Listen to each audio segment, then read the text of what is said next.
Meus irmãos e minhas irmãs, paz e bem. Celebramos hoje dois padres da igreja, São Basílio e São Gregório Nazianzeno. Os padres chamam vossa atenção sempre para isso. Eles são importantes para nós compreendermos a história da nossa igreja, para buscarmos ver como eles refletiram, fazendo com que o evangelho fosse em diálogo com a cultura, seja do Oriente como do Ocidente, e assim nos deixaram um corpo muito grande de textos, de homilias, de discussões teológicas que vão fundamentar a fé da igreja. Estejamos atentos.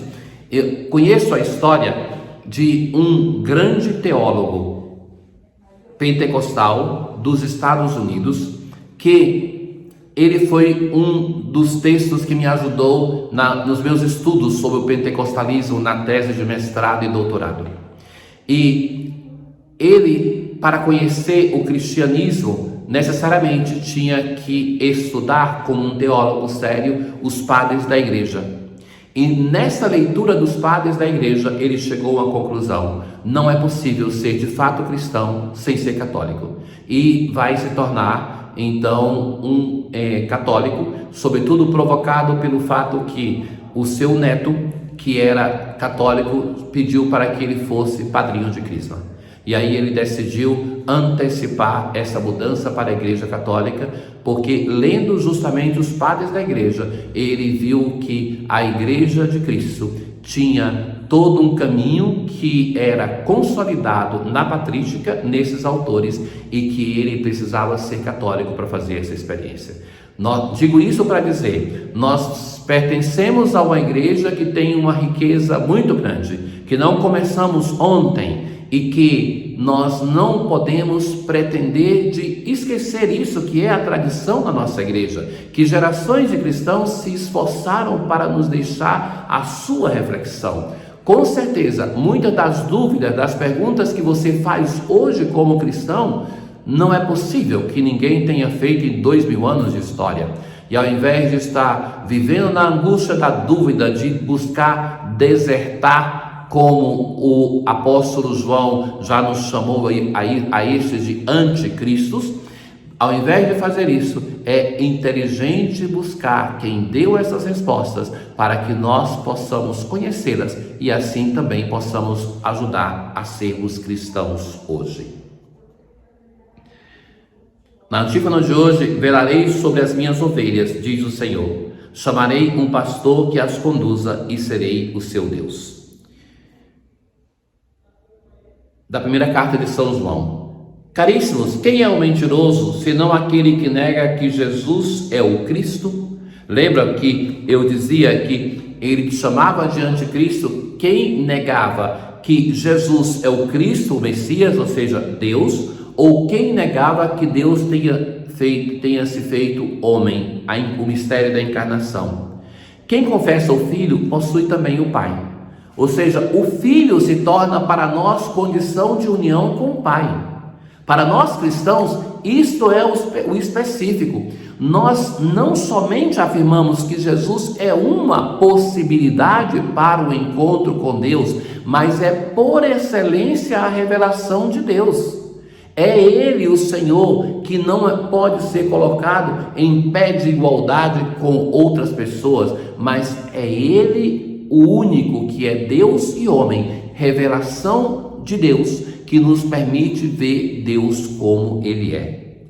Quanto a vós mesmos, a unção que recebeste da parte de Jesus permanece convosco, e não tendes necessidade de que alguém vos ensine.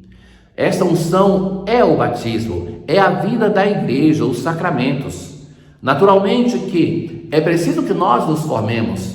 Não pode ser que algumas pessoas, e quantas vezes no meu ministério eu encontrei pessoas assim, que buscam respostas ou muitas vezes permanecem somente nas mesmas perguntas sem buscar a resposta, pior ainda, mas que buscam as respostas em lugares inadequados. Então nós temos aonde, como comunidade eclesial, aprofundar a nossa fé. E veja que nenhuma igreja no mundo estuda tanto como a Igreja Católica. Então nós temos um corpo e temos pessoas preparadas para que possamos aprofundar a nossa fé. Isso para que nós permaneçamos nele, o apóstolo assim vai dizer. Nós temos condições de, por causa da unção que recebemos, de permanecer nele. Assim poderemos ter plena confiança quando ele se manifestar. Poderemos estar de pé diante do Filho de Deus, corajosos, porque vivemos a nossa fé. Não tenhamos medo desse dia do juízo, porque o Senhor é misericórdia e basta que nós busquemos retribuir, busquemos viver a nossa fé, e Ele vai fazer constantemente obras novas e grandiosas em cada um de nós. No Salmo de hoje, de novo somos chamados para cantar, essa insistência, cantar um canto novo. O mistério da encarnação é tão grandioso que nós precisamos de renovar o nosso canto. E vai dizer assim: sua mão e seu braço forte e santo alcançaram-lhe a vitória. O Senhor fez conhecer a salvação e as nações sua justiça. Se o Salmo cantava isso séculos antes, muito mais nós agora podemos cantar. O Senhor fez conhecer a sua salvação. Essa salvação é um recém-nascido, um bebê, um Deus onipotente, um ser humano frágil que se manifesta como nosso Salvador. Os confins do universo contemplaram a salvação do nosso Deus. Na aclamação ao Evangelho de hoje, depois de ter falado no passado aos nossos pais pelos profetas, muitas vezes em nossos dias Deus falou-nos por seu Filho. Nós hoje voltamos os nossos olhos para João Batista. Este foi o testemunho de João. O testemunho que nós ouviremos no Evangelho hoje, ele vai dizer aquilo que não é, mas nós temos o testemunho de João Batista, através da sua pregação, através da indicação que ele faz, indicando Jesus, eis o Cordeiro de Deus, através do batismo, através da vida simples desse homem, com o que ele comia, com o que se vestia, através da denúncia que ele faz do pecado de Herodes, ou seja, estamos diante de um homem santo. O próprio Senhor Jesus assim o reconhece. Mas João, ele vai dizer: eu não sou o Messias, diante daqueles que vêm de Jerusalém para incomodar este homem que está no deserto, para perguntar quem ele é. E eles vão falar: mas quem és então? És tu Elias? Lembram-se que no tempo do Advento nós ouvimos algumas vezes que Elias voltaria para indicar quem é o Messias, e João vai dizer: não sou. É um profeta? Não. E agora ele vai dizer, quando eles falam: afinal, quem és? Eu sou a voz que grita no deserto, aplanai o caminho do Senhor, conforme disse o profeta Isaías. Uma voz que grita, não num local importante, mas no deserto, aonde tem pouca gente, aonde ninguém quer ir lá. É ali que ele anuncia. Mas ele vai dizer assim ainda, diante da insistência dos mensageiros, de que perguntam: então por que você batiza se você não é o Messias? Responde João: eu batizo com água, mas no meio de vós está aquele que vós não conheceis. Ele diz que já está ali o Messias, mas que eles não conhecem, não têm experiência. Conhecer no sentido bíblico não é só questão de racionalidade, é experiência de vida. E que vem depois de mim. Veja essa expressão, vir depois de mim, quer dizer, é meu discípulo. Vem depois de mim, não é que nasceu depois somente, mas que segue, que vai atrás, o mestre vai na frente. Então ele dá uma dica importante, é um dos seus discípulos.